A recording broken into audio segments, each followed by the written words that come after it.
Thank you, Mr. Speaker. The Department of State Operations and Embassy Security Authorization Act is a measure to provide our diplomats with the tools that they need to do the job effectively, as efficiently as possible, as safely as possible. And it's been over 10 years now since the last Department of State authorization bill was passed into law. Now, in the interim, colleagues, our ability to exercise oversight and push for reform within the department has been eroded. That is why it is so essential that we get this authorization into law, because it's not good for Congress, it is not good for the department, it's not good for the taxpayer. Authorizing these programs are going to increase our oversight ability.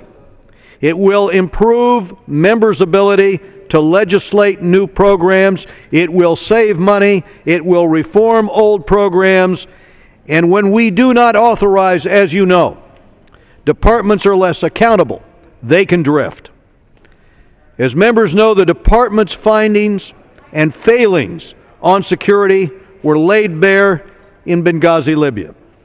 The Accountability Review Board, looking into Benghazi, found, and I will quote from that report, systemic failures and leadership and management deficiencies at senior levels within two bureaus of the State Department, which resulted in a special mission security posture that was inadequate for Benghazi and grossly inadequate to deal with the attack that took place, unquote.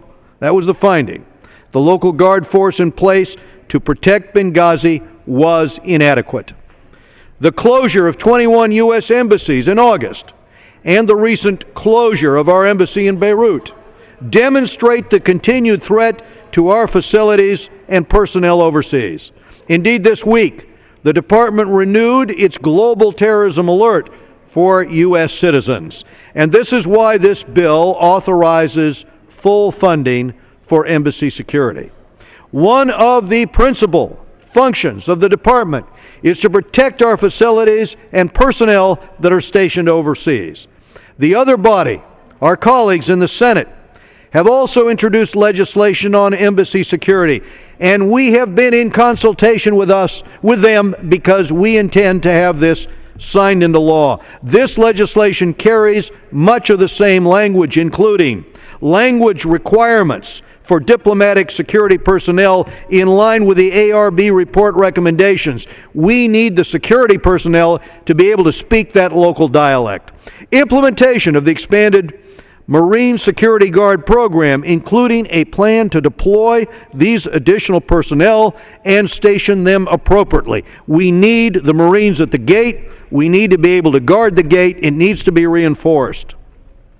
Authority to protect soft targets overseas, and regulations for the re-employment of personnel to fill staffing gaps at high-risk, high-threat posts. We need that personnel to be able to get that retraining to speak the local dialect in order to help protect that facility. Importantly, this bill contains a provision championed by committee members, Mr. Radel and Ms. Rankel, which will award local security guard contracts now on the basis of best value rather than lowest cost. For our highest threat posts, we need only the highest quality security personnel, not personnel that's going to flee in the face of a threat. This bill also requires the department to develop contingency plans for increasing security at high-threat posts. These plans must include options for deploying additional military personnel and equipment to bolster security in response to a threat, as well as plans for a rapid deployment of assets in response to an attack. We need a rapid response force to be stood up so that they can be called into action if there's a threat in this part of the world to our consulates or to our embassies. The strong emphasis on embassy security in this legislation, 2848, and the legislation that's over in the Senate is timely and responsive to urgent needs. Working in a bipartisan manner, this bill was able to authorize full funding for embassy security while still producing a fiscally responsible product. Overall, this bill is 9%, a 9% cut from the fiscal year 2012 level, and this includes a cut of nearly 22%, that's $2.4 billion, in department administration costs. Further savings to the taxpayer have been achieved by placing a cap on pay for those personnel stationed overseas, by closing a bureaucratic loophole that allowed personnel to draw both a pension and a salary, except in the most extenuating of its circumstances, by capping the amount of paid time off for employees, and authorizing current employees to fill staffing vacancies. And by doing it that way, we negate the need to hire more Foreign Service officers.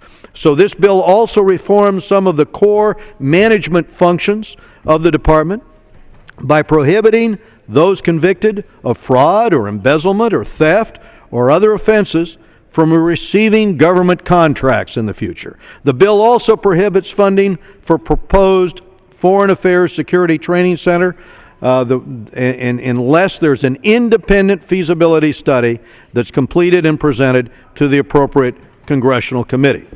This bill also has strong bipartisan support.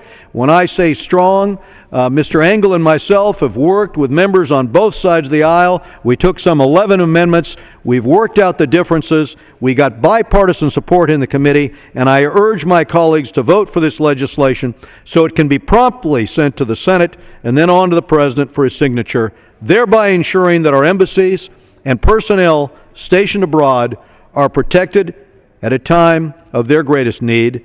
And I will reserve the balance of my time, Mr. Speaker.